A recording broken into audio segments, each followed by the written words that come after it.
Quel est l'être qui marche sur 4 pattes au matin, sur 2 à midi et sur 3 le soir? Bonjour et bienvenue dans le monde merveilleux de l'alternatif.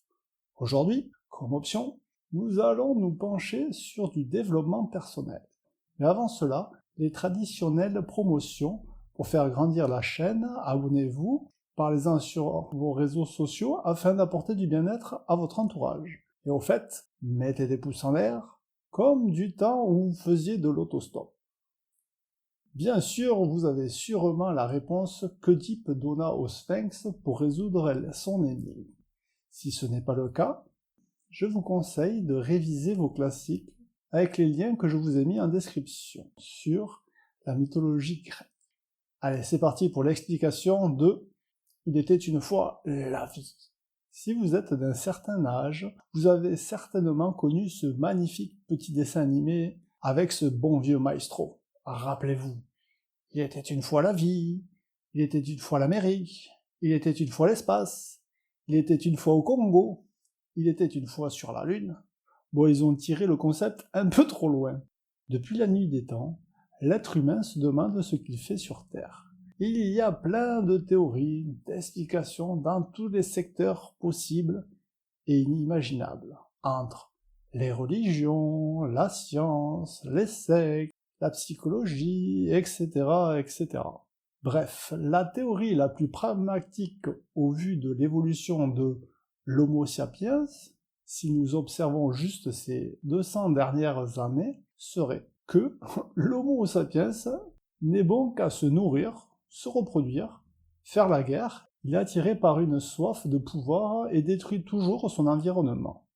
Ok, vous allez me répondre, Gilles, arrête avec ton côté négatif. Eh bien, bonne nouvelle, il n'y a pas que ça. Et d'ailleurs, c'est pour ça que j'ai créé cette chaîne, afin d'aller un peu plus loin dans différents sujets. Dans tout ce que j'ai pu écouter, lire et vu, j'en ai retenu une qui a attiré particulièrement mon attention, car celle-là est logique et très pertinente. Ça vient du côté de la philosophie avec le bon vieux Philon d'Alexandrie. Ok, ça date un peu, mais il était beaucoup plus avancé que nous le croyions. Bref, c'est un autre sujet, et je ne vais surtout pas me lancer là-dedans. Par contre, plus récemment, le bon vieux Rudolf Steiner, que tous les Allemands connaissent, s'est appuyé sur les écrits de Philon, et nous a sorti la théorie évolutive des cycles de 7 ans. Steiner, pour ceux qui ne le connaissent pas, est très connu en Allemagne. C'est lui qui a créé le modèle d'école dans la forêt. Encore un qui n'a pas lu le bon vieux conte du petit chaperon rouge. Elle était pourrie, ça. Plus sérieusement, je ne vais pas non plus me lancer dans cette explication de son concept, mais je vous ai mis un lien en description si cela vous intéresse. Alors, il s'est aperçu que l'être humain avait de grandes phases de 7 ans. Pour faire simple, l'être humain fonctionne par phases. Entre 0 et 7, nous naissons donc, et les 7 premières années de notre existence, nous serons plus attirés par un des deux parents que l'autre. Généralement, les filles seront attirées par leur père, et les garçons par leur mère. Entre 7 et 14 ans, ça change. Les filles par leur mère, et les garçons par leur père. Entre 14 et 21 ans, l'âge dit « con » entre guillemets, car c'est la rébellion envers l'autorité. Nous pouvons mettre ça sur le compte des hormones, mais ça n'explique pas tout, nous en avons besoin. Entre 21 ans et 28 ans, l'indépendance. Trouver un boulot, l'autonomie financière, un appartement, etc. Sauf si vous avez un Tanguy à la maison, là la théorie ne tient pas. Bref, continuons. Entre 28 et 35 ans, le but est de trouver un ou une partenaire, fonder une famille, faire des enfants, etc., un crédit, la maison, tout ce qui va bien. Puis, à ce moment-là, les 4 premières boucles se reproduisent, mais en changeant de personnage. Vous aviez le rôle de l'enfant, et bien maintenant, vous passez dans le rôle de parent. Et d'après beaucoup de psychologues, s'il vous manque une de ces 4 phases, ou si vous avez super mal vécu une, ou plusieurs, voire les 4, vous avez des grosses instabilités. Merci à nos très chers psychologues. Bon, certaines personnes peuvent rester bloquées dans une des phases, bien sûr, toute leur vie. Puis après encore 35 ans de cycle, vous êtes vieux, voire très vieux. Et vous voyez exactement les mêmes boucles se reproduire que vous avez vécues au travers de deux différents rôles, mais en changeant encore de personnage du rôle de parent, vous passez au rôle de grand-parent. Voilà en gros cette théorie que je tenais à mettre en avant. Bon, c'est bien joli, mais tu devais nous parler du développement personnel, et tu nous racontes l'histoire de « Il était une fois l'humain ». Justement, je rebondis sur cette remarque pour faire ma transition. Fort de ce savoir sur ces rôles théâtrales des différentes personnalités et expériences durant une vie, les psychologues et bien d'autres nous ont défini plusieurs caractères pour chaque phase et les ont regroupés dans différentes techniques d'évaluation. Bien sûr, le nombre de ces caractères varie en fonction des techniques utilisées. Mais le principe reste le même, avec des variantes pour se servir des résultats obtenus sur différents secteurs, de management, de communication, ou dans le cas qui nous intéresse, votre profilage dans le cadre d'un développement personnel. Je le recommande à tout le monde afin que vous puissiez faire un point sur vous-même. Les plus connus sont l'énéagramme, le plus vieux, le MBTI et la ProcessCom. Mais il y en a bien sûr plein d'autres. Nous allons survoler juste un afin que vous compreniez comment cela fonctionne.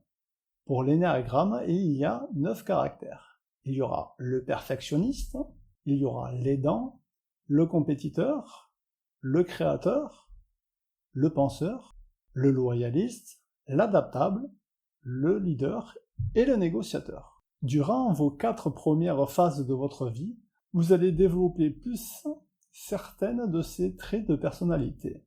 Via une batterie de questions, la personne qui vous le fera passer pourra définir vos pourcentages dans chacun de ces caractères afin de mieux vous cibler. Puis en fonction de vos résultats, il sera en mesure de savoir comment vous allez réagir en état normal, en état de stress et en état de relaxation. Bienvenue dans le monde merveilleux des ressources humaines. Ça a ses avantages et bien sûr ses inconvénients. Certes, ce n'est pas très représentatif à la personne car un humain est très complexe et a la capacité de se transcender et à évoluer en fonction de sa motivation et de son mental. Mais ces techniques ont le mérite de fonctionner remarquablement bien en mettant des gens dans des cases, du moins à l'instant T du test, et de prédire vos réactions en fonction d'une situation. Toutes les grosses entreprises s'en servent ou passent par des cabinets de recrutement pour dégrossir les profils des candidatures pour un poste défini. Cela évite les erreurs de casting. Bon, je vous rassure, ce n'est pas infaillible. Vu que la vie nous réserve plein de rebondissements avec le jeu de la vie, donc ce qui était valable à l'instant T, résultat du test, ne l'est plus lorsqu'un choc psychologique arrive, survient ou autre. Par exemple, le stress, un divorce, une rupture d'un partenaire, un changement de rôle, parents, grands-parents. Le gros avantage est que vous pourrez vous servir de ces techniques afin de savoir vos points forts et les points à améliorer. Je vous ai trouvé un cabinet de recrutement qui a mis des tests en ligne afin de tirer votre profil. Vous devez bien sûr remplir un formulaire et répondre à plein de questions et de tests. Par contre, vous avez le choix de le faire avec votre véritable identité ou vous pouvez créer un email générique que vous utiliserez pour cette occasion. Après, c'est libre à vous. La prochaine vidéo sera sur l'explication des méridiens. Je vous recommande un livre si vous souhaitez savoir qui vous êtes, quel est votre but dans la vie. Ouais, rien que ça. Franchement, ce test est vraiment bien fait, avec plein de questions croisées. Vous pouvez le trouver en ligne, ou en PDF, ou acheter le livre. Il s'appelle Business Model You, c'est un classique business model, ça c'est sûr, mais il y a une partie, le You, pour ceux qui sont forts en anglais, d'où le titre, pour trouver qui vous êtes et quel est votre but. Je vous ai mis en description les mythologies grecques, Les Grands Mythes sur à la chaîne Arte, 50 nuances de grec, dessin animé qui est vraiment bien. Les recommandations de la semaine. En film, La Méthode, avec une technique de recrutement extrême. Il y a aussi un vieux film, Bienvenue à Gattaca, avec Ulla Truman, Bienvenue dans le monde où l'ADN parle pour vous. Puis un film comique, The Big Fish, la vie d'un personnage au travers tout plein d'aventures, très rigolo et très touchant. Et le dernier pour la fin, un film culte, Le sens de la vie des Monty Python. Si vous le souhaitez, mettez-moi dans les commentaires en bas votre ressenti sur ces petites expériences que je vous fais découvrir. Et s'il vous plaît, faites-moi la version pierre, papier, ciseaux en faisant pouce en l'air, abonnez-vous et parlez-en sur vos réseaux sociaux. Je vous remercie d'avance. Allez, j'arrête pour aujourd'hui et à bientôt pour une nouvelle vidéo.